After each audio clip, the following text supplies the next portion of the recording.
Hello, everyone. Welcome to Life Out Loud. I'm Junie Moon, your host, and I'm so excited you're here. This is kind of a really special day because I'm in a new location with, of course, a new amazing guest, and I can't wait to share her with you and just get Life Out Loud going again because I've been on hiatus for a month of moving my home and figuring out all the new tech and all that stuff. So yay, we're here again, and I'm just so thrilled to be doing this with you. Before we dive in, I just want to give you a quick who am I and why I created Life Out Loud. So I am a certified shadow work facilitator and a transformational coach. And what that means is I help people get out of their own way so that they can manifest their life the way they want it. So they could feel fulfilled and happy and really live the life that they're meant to live. And so I've been called the inner critic tamer, and I help lower those voices in their head that stop them and keep them in a place with bad behaviors that, well, frankly, keep them from living the life that they're meant to live. So that's what I do. I work with individuals, I work with groups, and I have retreats around the country. So if you're interested in finding out more about my work, go to innercritictamer.com, and you can even pick up my free ebook there, which is How to Tame Your Inner Critic, and it's a great workbook. And why did I start Life Out Loud, you might be wondering? Well, in addition to my work, there's so many people doing just precious work out there, transformational leaders, people that are walking their talk and making a difference in people's lives. And I just thought, how cool would it be to hobnob with them and give them a platform to share what they do and be able to learn from them as well. And so Life Out Loud to me is a great place to bring more awareness of what's out there and what's possible for you. And you will not be disappointed with my guest today. I'm so blessed to have her here. Her name is Andrea Isaacs. I'm going to pull up her bio and tell you who she is. And Andrea is a master of change. And I've known her for years, and I've seen her grow, and she's done so many amazing things.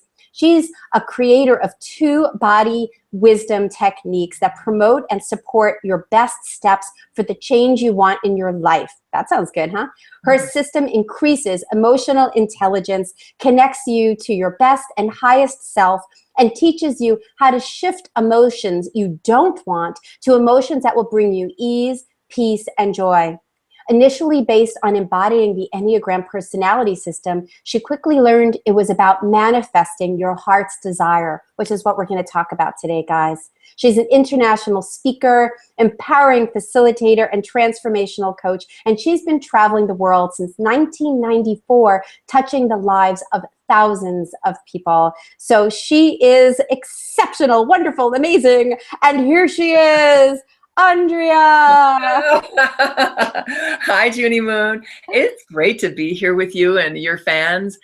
And you know, we've, as you mentioned, we've known each other a long time, and I've been following you too. And I'm just delighted at how you're bringing your gifts to the world as well. And how fun it to have this time with you to talk about something that I know we're both passionate about. Absolutely, absolutely.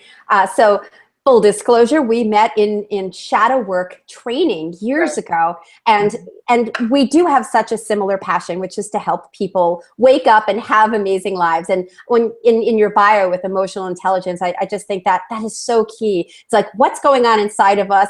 How do we manage it? And how do we really have fulfilling lives? And so I can't wait to hear more about where you are now with your work. And so let's tell our listeners a little bit about your journey to this point, because where did you start? How did you find your way? The Enneagram, I didn't even know what that word was until I met you.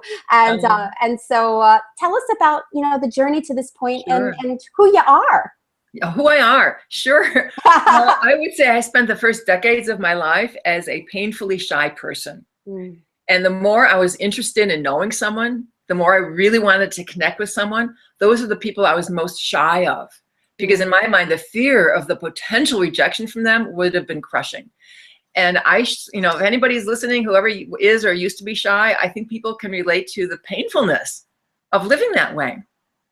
So fast forward many years, I became a modern dancer, a choreographer for a number of years. And one of my favorite things to do was to choreograph dances about people and emotions and relationships. So that was a background when I came across this personality system. called the Enneagram. So Ennea means 9, and the Enneagram describes 9 different personality styles. And they each have different emotions, different emotional strengths and emotional challenges. And it made so much sense to me that you could combine those with my previous profession of being a choreographer, because I learned how to embody emotion through my dance career. So I thought, why can't we do this with the Enneagram? So my first system was Enne Emotion, which uses movement to explore personality.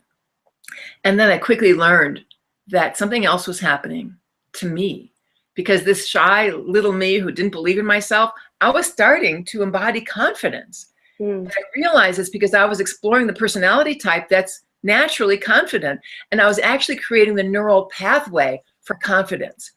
And so one of the things I like to say is that if there's a way of being, thinking, feeling, or behaving in the world that we're not doing, it's not that we can't, or we're not capable of it. It's that we don't have a neural pathway for it yet. Yep. And I truly believe that we can create neural pathways for however we want to think and feel, which of course is crucial and right behind how it is we live our lives. Oh my God, that I'm going to just stop you right there. Like that itself is a whole show about neural pathways and how we can really be anything. And for those of you that may or may not know what a neural pathway is, it's, to me, when I think about neural pathways, I think of brain mapping, that there's this wiring and there's like how we are in the world and how we became who we are in the world. And that's not the end of the story. And that's the work we do, is kind of getting rewired, helping people ignite some of those new pathways, so that, as for you it was confidence, for me it was actually getting back to being bubbly, because I've always had a big bright spirit, and my neural pathways like got chopped and I was like, oh, I better hide because it's too dangerous out there, so to get those connections. So what I'm hearing is you combined all these pieces and you started realizing some big change in your life. So tell us a little bit more about that awakening with your dance and your confidence and how things were shifting for you. So with the dance bit, I noticed early on that if I asked my dancers to move like they're happy or sad or in love, it just kind of looked silly and they felt silly and didn't work well. But if I had them move in the way of, like if you're happy, the energy is light and it bubbles up out of you and there's something in your heart that's just open and happiness starts to happen to you. Or if you're angry, if you move in a way that's very clenched and fast and direct, like you want to punch someone's eyes out, as if, then it actually starts to stir a feeling of anger. And so I could have them move with just basic movement principles that generated the emotion I wanted them to communicate. And so that's what we do with, say, any emotion. If there's an emotion you want more of, we can embody it by moving in the way of, because there actually is truth to the acting as if principle. Yep. And the brain actually doesn't know the difference between imagination and reality. So it started to happen. And here's an example of someone in one of my classes who she was a very withdrawn type, and her husband and her father had both been abusive. And she was feeling really small and invisible, like she didn't matter and her opinion didn't matter and no one cared if she showed up or not. So this was something, the first time it occurred, I wasn't quite sure what to do. So I was following my intuition and I had her exaggerate that feeling in her body. And she just got smaller and smaller and smaller until she was hiding under a chair. And it was very comfortable and very safe. So part of me sort of panicked, like, oh my God, I have 65 people in this room watching this. What's going to happen next? I had no idea. Yeah. Well, she soon got in touch with something she wanted. And she started to crawl out from under the chair. And I had the impulse to put my hands on her shoulders, as if to hold her back, as if to keep her in the cage that she had created for herself. And so she struggled with that for a bit. And then something shifted in her, and I was compelled just to let go. And then she was standing upright, and she had her hands like this in front of her spine. And she was in this wide, very solid stance. And this voice in my head said, I don't know what happened. And this other voice in my head said, ask her. So she said, I have a sturdy core and I am. Woof. And that became my woof just got I missed that last word. I got all excited. And say what had happened again. I have a steady I have a sturdy core and I am here. Yeah, I missed the here. Oh my God, that's amazing. Yeah, I mean, she showed up. And so it became the words became her mantra. And the mudra, which is traditionally more of a prayer or meditation position, her mudra became this position. And together, she was really training and strengthening a new neural pathway. Yep. And so anytime she started to feel like no one cares about my opinion, I don't matter, I'm just invisible, to say those words in her head, energize that neural pathway, it shifts the energy in the body. And then it just changes how you think and how you feel and how you show up in your life. And if you want to manifest your heart's desire, you want to have the thoughts and feelings, and you want to show up in your life in a way that's in alignment with your heart's desire. So what would you say to people that don't know their heart's desire? Because I have a lot of people that are in that deflated, I can't, I'm scared, in that fearful place, or just that not knowing and in their cage, as you said. And sometimes people have had such strong conditioning that they don't even dream anymore. They don't even have the capacity to say what it is their heart's desire. And, I have my ways of getting there. What do you do? Well, it's unique to every individual, but I'll talk you through a hypothetical possibility. So if someone doesn't have a dream, they don't have or aren't in touch with their heart's desire. First of all, I feel really sad just hearing that. I know, right? Yeah, because I think everyone not only has one, everyone deserves one. I think it's our nature to want to dream and then to manifest that. So I think if we try to think our way to that answer, it's not going to happen. Because probably that person has been thinking about it a long time. And I think we get stuck. And we only think about what it is we already know, or what we don't know, which we don't have the neural pathway for. So it seems out of reach. And at that point in time, it is out of reach because, again, there's no neural pathway yet. So first, I love that word. So first I have to feel, I don't have a dream. Well, what does it feel like in your body? Is it heavy or light? Oh, it's heavy. Does it make you feel big or small? It makes me feel small. Exaggerate that. So I would have them really exaggerate whatever's coming up in their bodies when they don't feel that they have a dream and they don't know what to do. And it could be a little different, slightly different for everybody. And there's a lot of power when people really custom design their answers to these questions. So anyone who's listening who feels like, who resonates with this question, your answers may be a little different. So go with what's coming up for you. Okay, so they get really small. And then I have them just live that a little bit. Walk around the room like that, keeping yourself in that energy, as if you have to carry that with you through your day.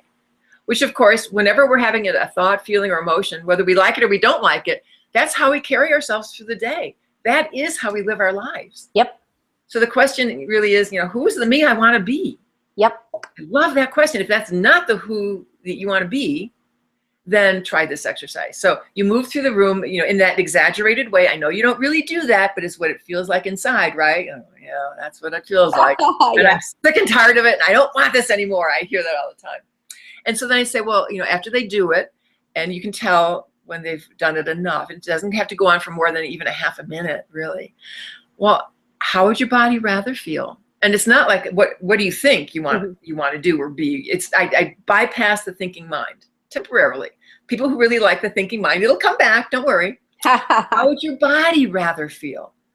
And so the body starts to shift, and I have them notice and allow what happens in the body. And the first thing that happens is the body wants to be vertical. So they start unwinding, and energy starts coming out the top of the head, and their heart center opens, and their arms open. And they may say something, I don't know what they'll say, but they feel this new body position. And then I have them anchor that in their minds by having the body inform the mind, rather than just thinking your way through it. So feeling that energy in your body, and you'll recognize this from our shadow work training, which I was really doing already in a slightly different way. Feeling that energy in your body, what does it say about you? I am an open vessel for creation, perhaps. And after they shift with that new neural pathway, it changes their thoughts, it changes their feelings, it changes how they show up. And then when they pose that question, to energize that neural pathway first by saying that mantra, doing the mudra, making sure that neural pathway, woke up, it's active, it's energized, then posing the question and just listening.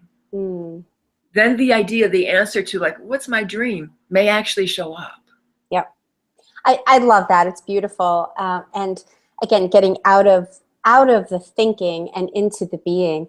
And sometimes when people don't really have that thinking answer, and I do a similar journey, which is interesting because Tony Robbins' work that I've also been certified in after my shadow work talks about getting into the body. What are we focusing on? What are we telling ourselves? And then being in our physical state, to go into what it is that we do that keeps us constricted and small, and then do the opposite and let it unfold and breathe and open up and see what's there for you. What I love is that unfolding that you just shared, and what might their heart's desire be. And sometimes it's not I want to move to California. It's, I want to feel free. I want to feel open. I want to feel relaxed. And that allows them to then move into the next thing. The other thing I wanted to mention, how I view this is like, we have the neural pathway muscles that are really strong. We have these roadways that have been worked over and over and over again. And that muscle of deflation and I can't is so strong that to then get into that physical anchored place of I can, I am, and I'm a vessel, to work that and to let that brain know that this is a new way and it's just as accessible as the other way, but needs to be worked. I'm curious how you do that with the anchoring and continuing with this work. Well, first I want to say something about the dream. So Yes.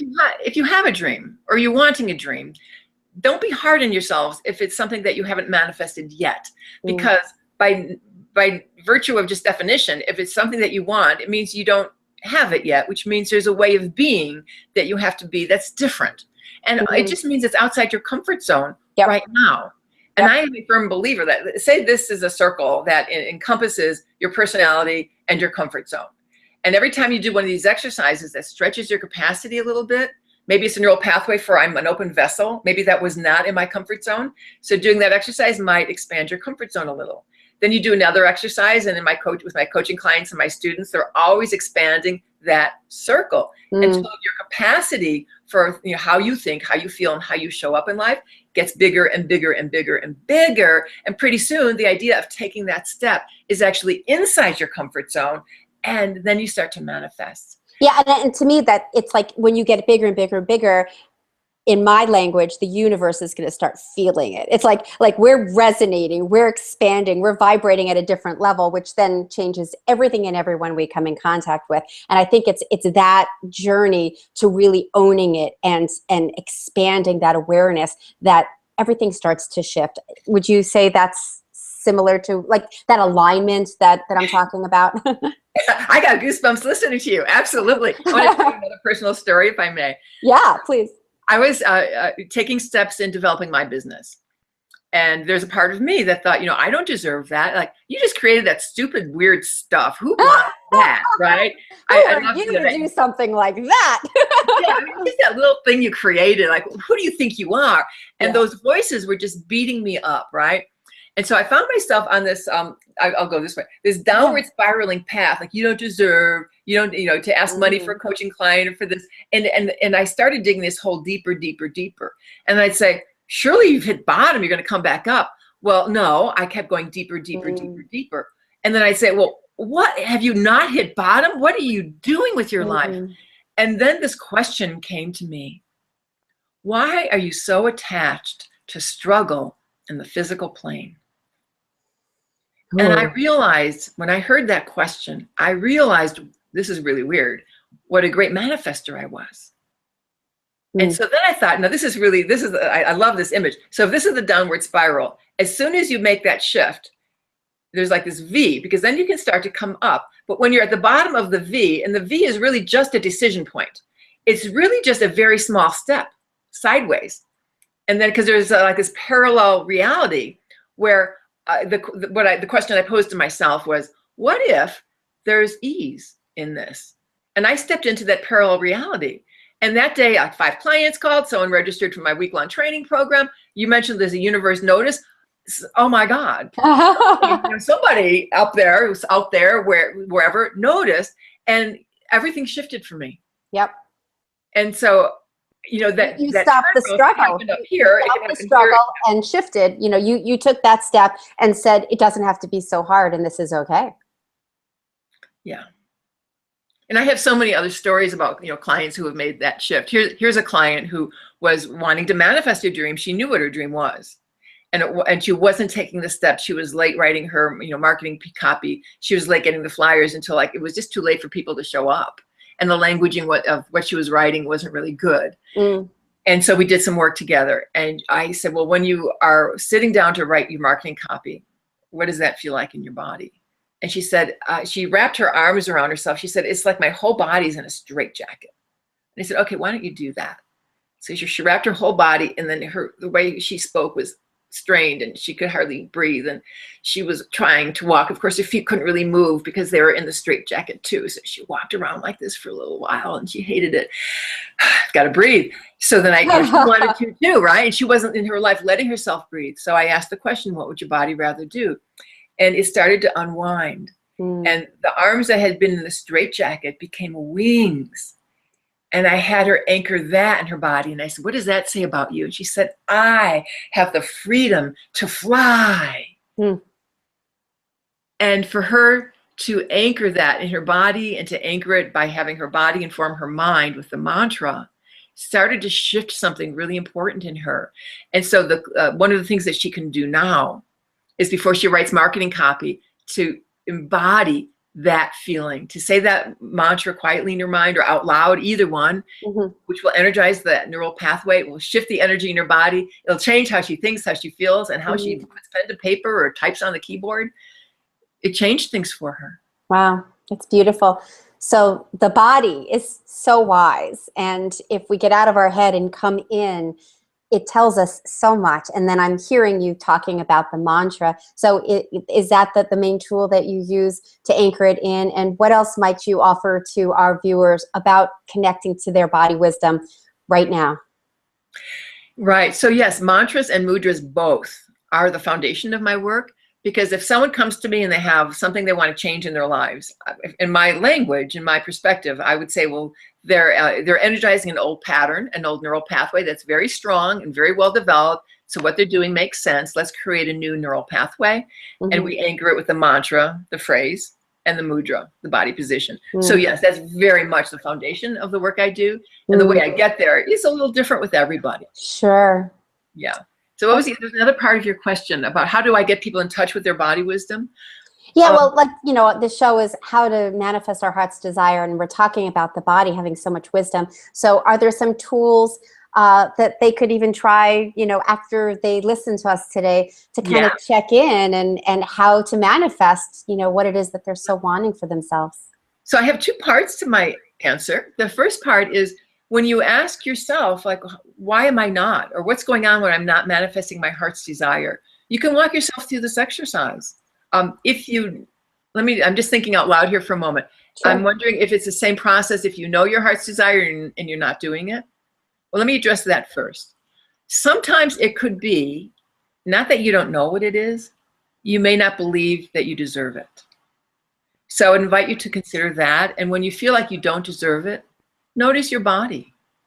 You might just notice, and I like suggesting some words, because some people don't know, like, well, what do you mean notice my body? I've got 2 arms and 2 legs. What are you talking about? Well, does your body feel heavy or light? Does it make you feel really big or small? Is the energy like really forceful, or is it really gentle and soft?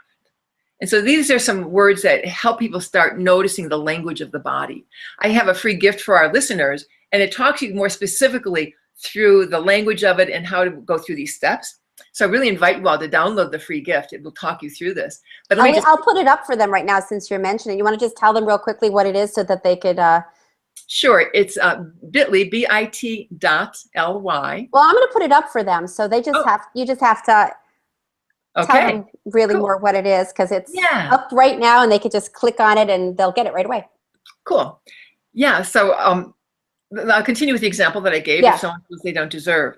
So if you don't deserve your dream, there might be a heaviness in your heart. Notice where in your body you feel, whether it's heavy or light, there's a heaviness in your heart.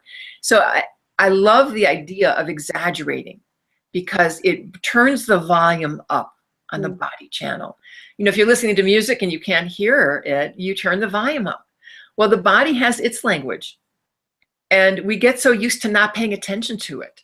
So that means the littlest sensation, maybe it's like my finger started twitching a little and you think maybe you're not moving. You want to notice the littlest sensation and acknowledge it. Allow it to be, and then repeat it and exaggerate it. Because there's no wrong way to do this, but you want to turn the volume up, excuse me, and first get a sense of what does it feel like when I'm not living my heart's desire. And you might start to feel like you're missing out on something. And that's okay. Just stay with it until you've exaggerated it as much as you can. And then the turnaround, that point at the V at the bottom, could be either a small step, or if you don't know how to do that step, try this. Ask yourself how your body how it would rather feel. I believe the body wants this. It wants expansiveness. It wants connection to heaven and earth. And it wants you to feel that openness in the body and the groundedness, and the peace of mind, And so allow your body to find what it would rather feel. And then repeat and exaggerate that until your body lands in a position that feels just right. And you'll notice it. It's like, oh yeah, this is how I want to be in my life. Here's another story, that example that illustrates this. I had a client who was starting a new relationship, and she was a pretty open person, but she had come to recognize that there was a part of her heart that she held really tight. And there was a shield around it because it had been hurt a lot, like many of us have been. And she protected that part of her. She was very hopeful in this new relationship. And when she recognized that part of her that was closed, she was in conversation with this man. And she had the mantra, I am receiving your love. And as she said that place in her heart that was really tight and closed started to melt and relax and open. And when she was doing that, he was talking to her. And as she started to feel her heart melting, she started to feel a shift in him. And it's like this thing in her heart that was melting and opening. We have what's called these mirror neurons. There's this innate desire for the brain to mirror whatever it is that we are seeing in someone else. And so his heart was illustrating the mirror neuron that started to melt and soften, relax, and open. And then there was this heart-to-heart connection that deepened how they were in conversation. And every time they started to lose that connection, either one of them could say those words out. They both knew the mantra at this point. Right. It out loud or to themselves.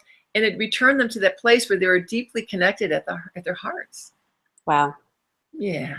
That's so beautiful. So I'm sure. Oh, go ahead. What were you going to say?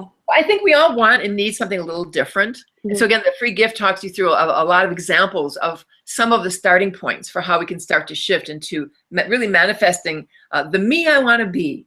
And I believe that is part of our heart's desire. I think our heart's desire is to have inner peace and to be grounded and confident and to live the life that you want, whatever that is. Yep. And I'm always telling people that the world needs you to shine your light. The world needs you to live your heart's desire, because each of us have our special, unique gifts and our beauty to share with others. And then when we're in that deflated, held back place, we're not only feeling crummy in that place because we're not in alignment with our highest self, but everybody else gets to miss out on the beauty.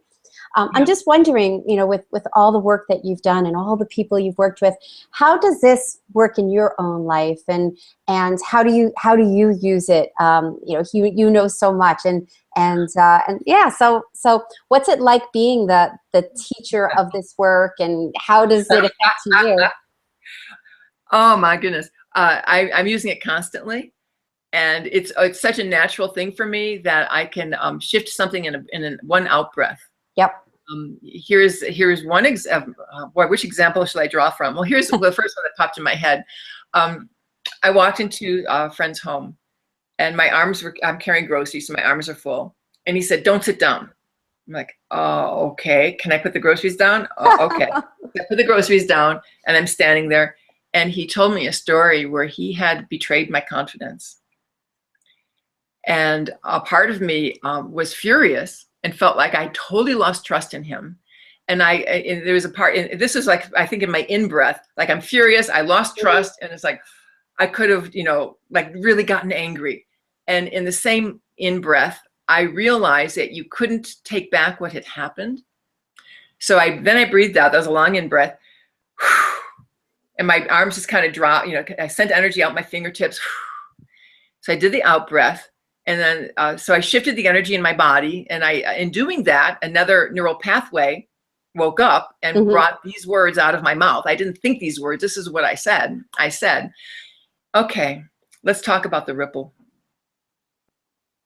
And I was a little surprised myself, but it was like, what else can you do in that moment? There will probably be a ripple. And so then I sat down and we had a conversation.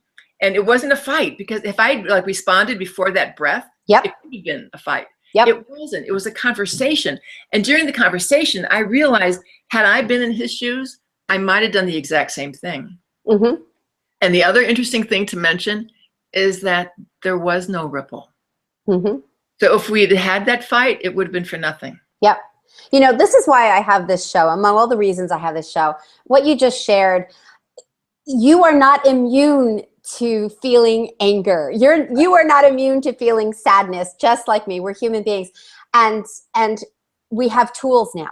We're not at the mercy of these things that happen to us, and then we react, and then there's this big fighter to do, and so I love that you shared that, and I know you have more stories, and I want to hear more. But I really wanted to stop here, because so many people say, well, if I do this work, will I just be happy and peaceful all the time? Will it stop? And I say, well, the time from the moment that you have something happen and your healing hopefully will be like that. Maybe it'll be a minute, maybe it'll be a day, maybe it'll be a couple of hours, maybe a couple of weeks. But the time frame, I mean, years and years ago, it was years and years of suffering or reacting and then having this big drama. And so, when I bring people on this Life Out Loud show, it's also to show that, we're working it still, and that this work makes a difference in our lives and other people's lives. It doesn't make us immune to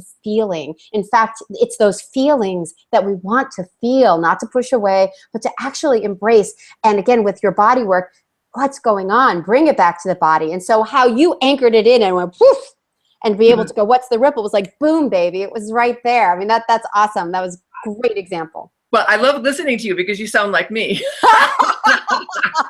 And I would totally agree with that. It's not that I never have the feeling of I don't deserve or the feeling of struggle.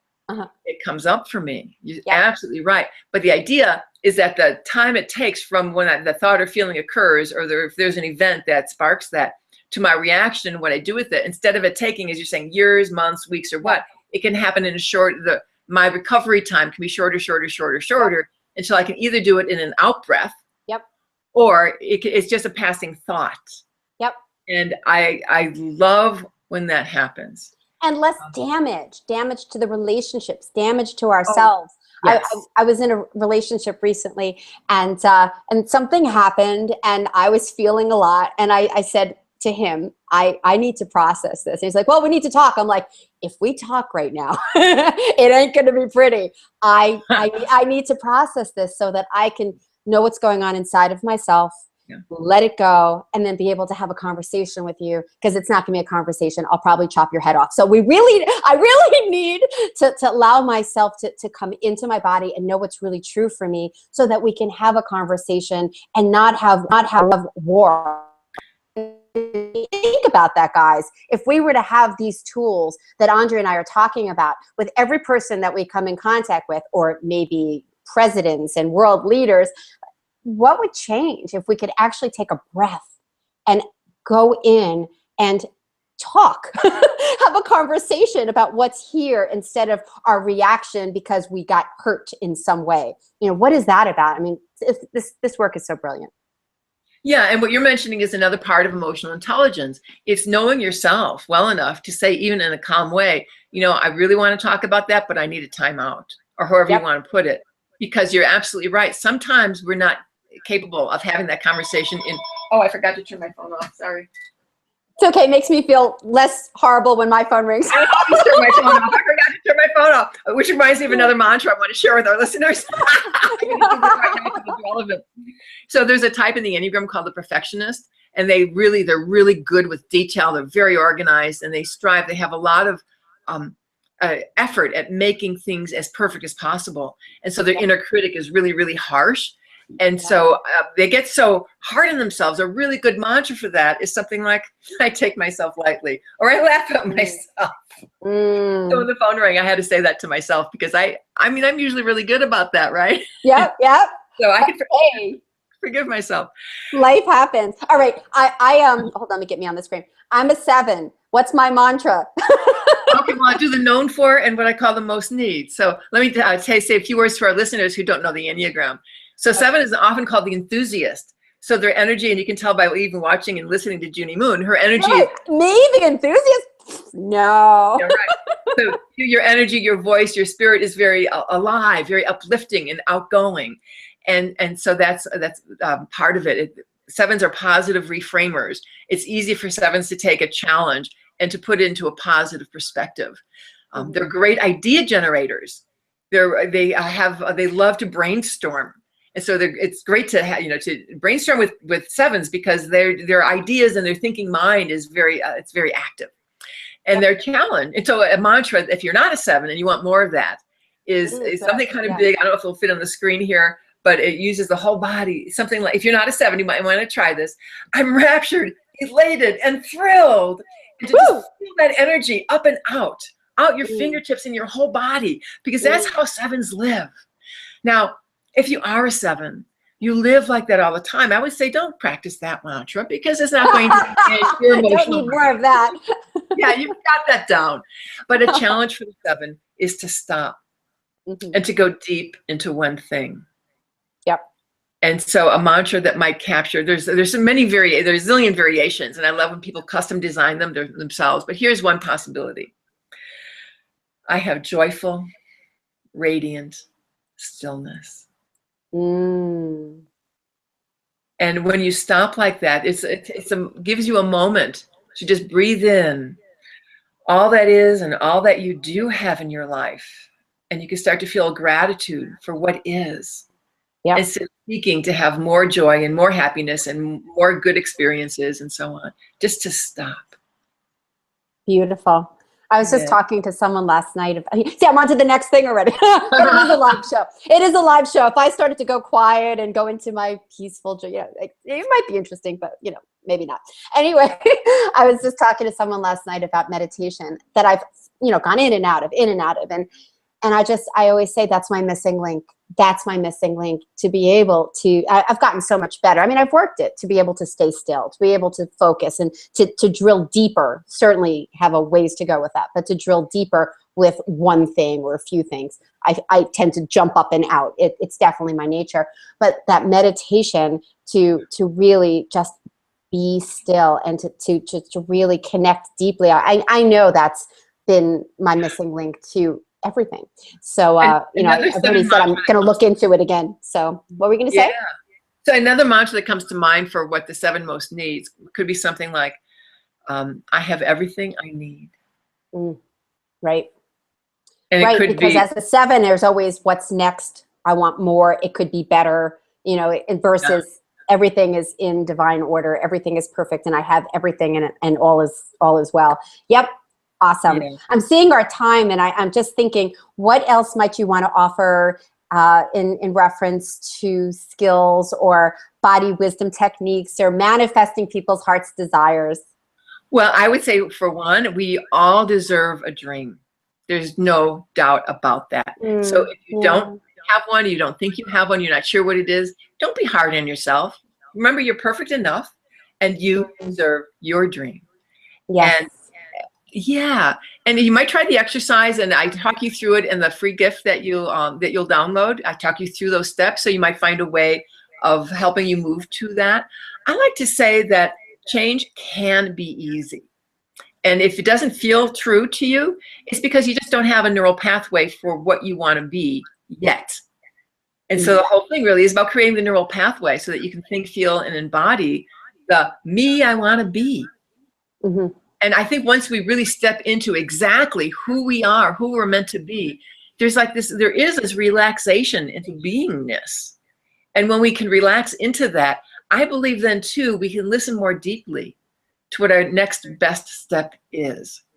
And one of the things I help people do is when you're sick and tired of struggling and striving for a dream, I can help you step into your next step of greatness with body intelligence, with emotional mastery. And it's there. It can be in the palm of your hands. And I think the neural pathways and embodying the emotions, the thoughts, and the feelings that you want, it's a great way to embody how you want to be, how you want to show up in your life. And that's really the question.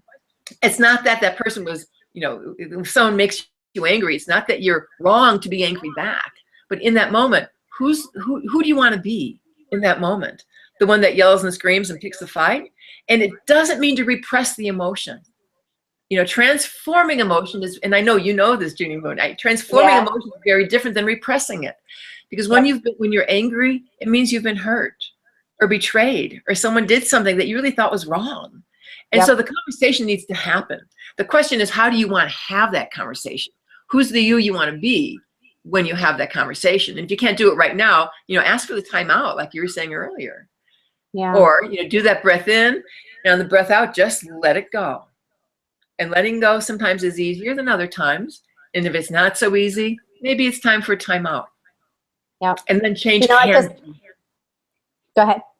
And then change can be easy. Yeah, which is another perspective, another way of looking at it. I was just thinking as you were talking about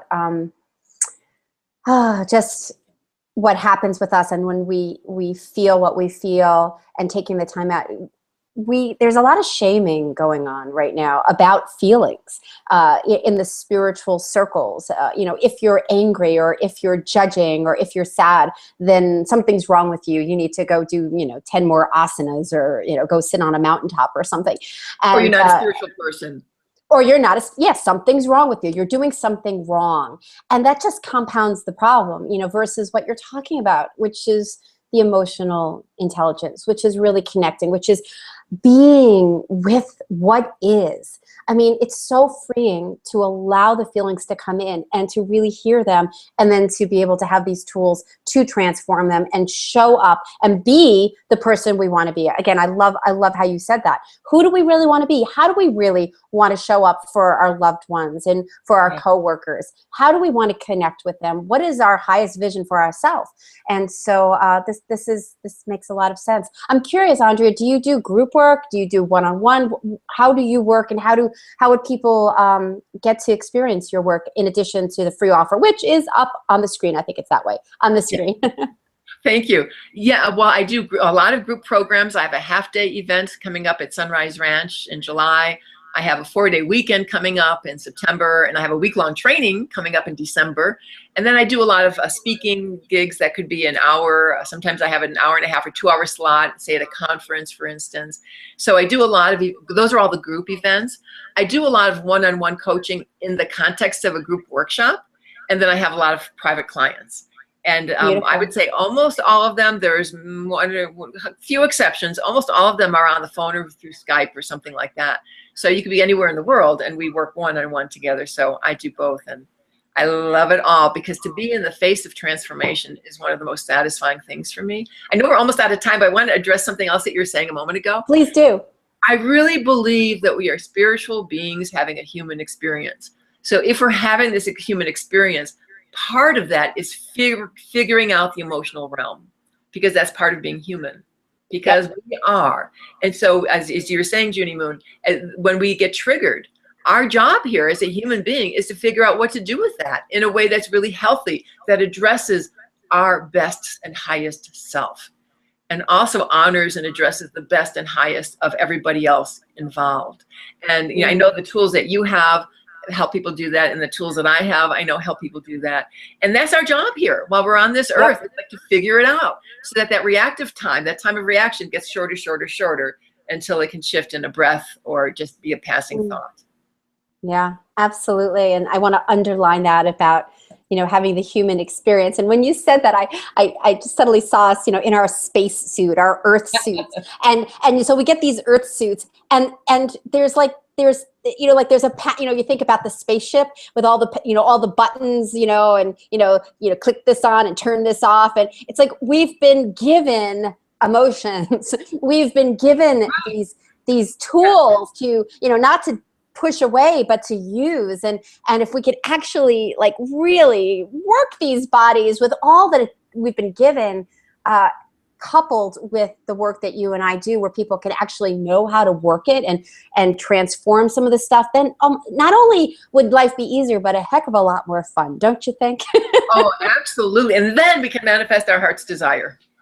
Absolutely. Absolutely. So Andrea, I just want to thank you so much for being here. I can't believe we're at time, but we knew this would go fast. Thank you so much for sharing, oh God, a drop in the bucket of what you do. So definitely grab her